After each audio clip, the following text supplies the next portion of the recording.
দীর্ঘদিন পর দেশের মাটিতে জনপ্রিয় ইসলামী আলোচক ডক্টর মিজানুর রহমান আজহারীর ওয়াজ মাহফিল। তার আসার খবরে মানুষের ঢল নেমেছে মাহফিল ময়দানে। লাখো মানুষ যোগ দিয়েছেন মাওলানা মিজানুর রহমান আজহারীর ওয়াজ মাহফিলে। কক্সবাজারের পেকুয়ায় মরহুম মাওলানা শহীদ উল্লাহ স্মৃতি সংসদ ও সমাজ উন্নয়ন পরিষদের যৌথ উদ্যোগে এই মাহফিলে প্রধান বক্তা হিসেবে আলোচনা করবেন তিনি।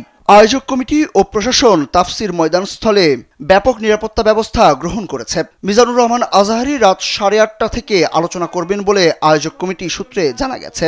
পেকুয়া সমাজ উন্নয়ন পরিষদের প্রধান উপদেষ্টা নিয়ামত উল্লাহ নিজামী বলেন, আজহারী হুজুর সহ জনপ্রিয় ইসলামী আলোচকদের আগমনে ধর্মপ্রাণ মুসল্লিদের ঢল নেমেছে।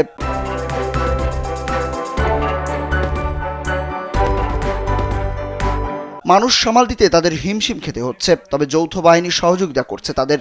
আজহারী হুজুর রাত 8:30টায় আলোচনা করবেন বলেও জানান তিনি।